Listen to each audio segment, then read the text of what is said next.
Krishna's transcendental body is eternal, sat, full of knowledge, chit, and full of bliss, ānanda. Sat means ever existing for all time and in all places. In other words, all pervading in time and space. Chit means full of knowledge. Krishna has nothing to learn from anyone. He is independently full of all knowledge. Ānanda means the reservoir of all pleasure. The impersonalists are seeking to merge into the Brahman effulgence of eternity and knowledge. But the major portion of the absolute pleasure which is in Krishna is avoided by them. One can enjoy the transcendental blissfulness of merging into the Brahman effulgence after being freed from the contamination of material illusion, false identification, attachment, detachment, and material absorption.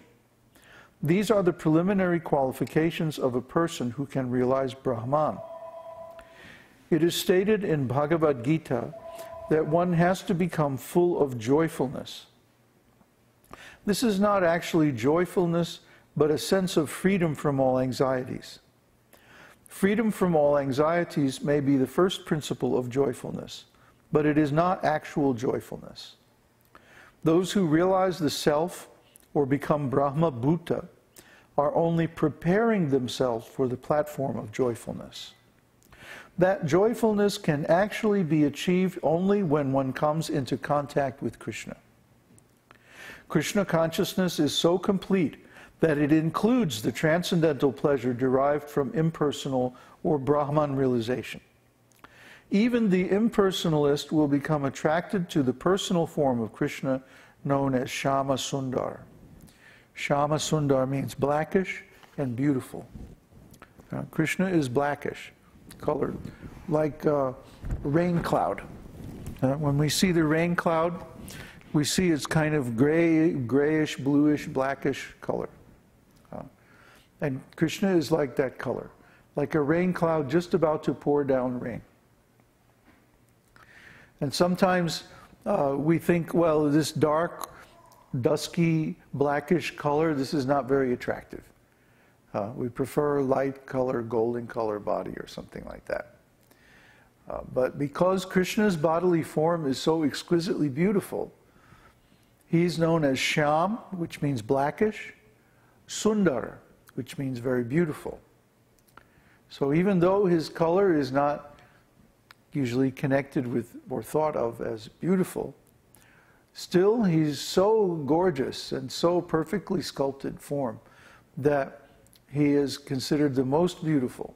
So Shyam Sundar, Shama Sundar. So yes, in Bhagavad-gītā, this Brahma Bhuta platform is described. Brahma Bhuta Prasannatma na Sochati na Kankshati. That Prasannatma means, Atma means soul or self, and Prasann means full of happiness, joyful. And what kind of joyful? How is that joyfulness described? Na Sochati na Kankshati. He's not desiring nor lamenting. See, as soon as we desire, then lamentation is also there. You can't separate the two. Because desire means, I want something, but I don't have it. See? So that automatically creates lamentation. And because we feel lamentation, then we try to do something to overcome our lamentation and satisfy our desire. But this is not the process for attaining happiness. This is the process for becoming entangled in the material energy, in material karma, cause and effect. So when we desire happiness, which is natural for the soul, we should know that the actual happiness is experienced when the soul becomes on the platform of pure consciousness. When we attain this platform of pure consciousness, this is called Brahma Bhuta. Brahma means spiritual energy or consciousness, and Bhuta means the state of being or the state of consciousness. So Brahma Bhuta means that we are conscious of consciousness, or we are conscious of ourselves as consciousness. And this is the Brahman realization. But this Brahman realization is simply defined in negative terms. Na sochati, na kankshati. No lamentation, no desire. But real joy is not negative. Real joy is positive. Ananda, or bliss. See, Ananda is related to another word called amrita. Amrita means no death, eternal. See? So the real bliss, the real nectar of life is that which is felt in relation with Krishna, who is eternal.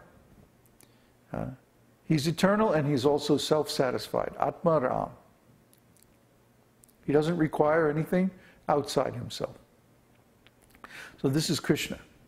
When we become in contact with Krishna, we automatically feel this bliss, positive bliss. Not simply the lack of suffering, or the lack of desire, or the lack of lamentation, but positive spiritual bliss. Anyone who chants the holy name very nicely can feel this.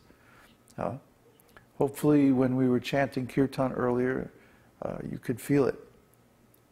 So we all want this, and we all deserve it, because we're all children of God, parts and parcels of Krishna, the Supreme Lord, and we are eternal, just like Him.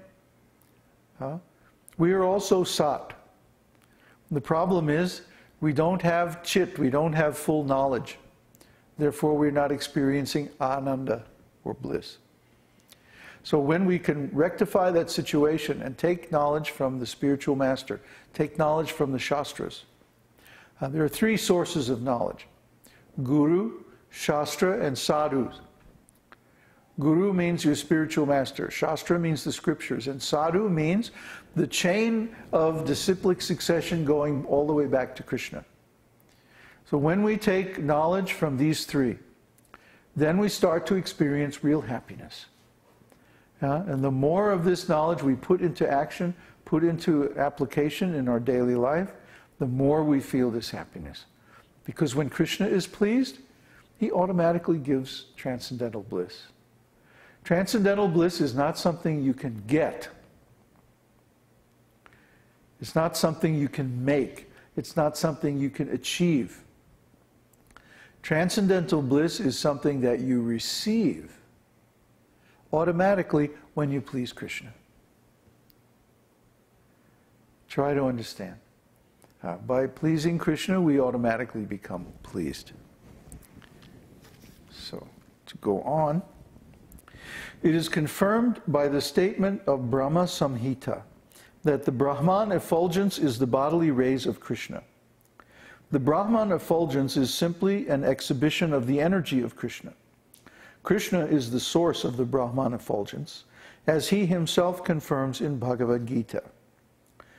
From this, we can conclude that the impersonal feature of the Absolute Truth is not the ultimate end. Krishna is the ultimate end of the Absolute Truth. The members of the Vaishnava schools therefore never try to merge into the Brahman effulgence in their pursuit of spiritual perfection. They accept Krishna as the ultimate goal of self-realization. Therefore, Krishna is called Para-Brahman, the Supreme Brahman, or Parameshwara, the Supreme Controller.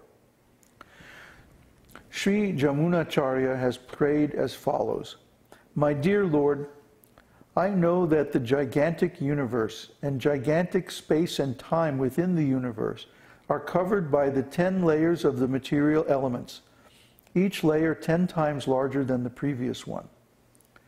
The three material modes of nature, Garbhodakshai Vishnu, Kshirodakshai Vishnu, Mahavishnu, and beyond them the spiritual sky and its spiritual planets known as Vaikunthas, and the Brahman effulgence in that spiritual sky, all these taken together are nothing but a small exhibition of your potency. So Jamunacharya is giving very nice example here.